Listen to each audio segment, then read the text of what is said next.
my advice to, as a former bankruptcy lawyer, I can tell you that my advice to President Trump would be, put the UN into Chapter 11 for a couple of years.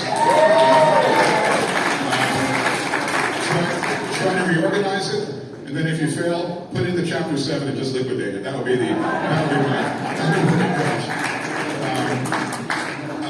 Look, one Jewish state is not. Here's what this has to be. Okay, we have to do this right, which means we have to respect.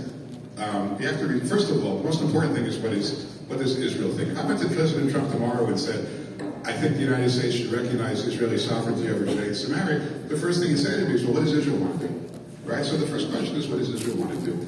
And I think we learned a few lessons from the past. I believe, and this, not everybody will agree with you, but I believe we have to go out, and I think this sells itself. This whole story sells itself, this plan sells itself if it's delivered with love and respect and appreciation to everybody who is risking their life in the state of Israel, even if they don't agree with us right away.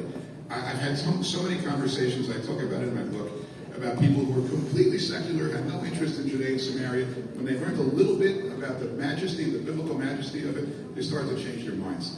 So we need to change the trajectory. It's not about tomorrow. It's not about getting, a 61-seat majority in the Knesset and ramming it through. It's about doing it, developing a national conversation and national consensus in Israel. At the same time, working that same approach in America. So we get to a point in a year or two, however long it takes, where the two countries can get together and ultimately fulfill God's will. It's not a race. It's not a marathon. It's not a sprint.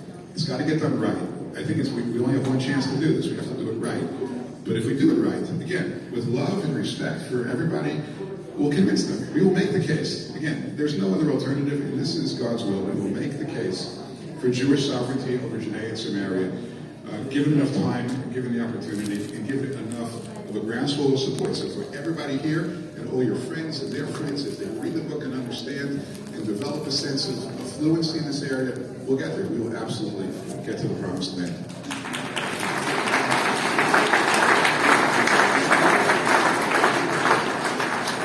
Once again, thank you, Ambassador Friedman, and what a blessing you've been to the state of Israel, and also an honor to our country to send such an incredible ambassador to Israel to represent us as well. Thank you. Thank you.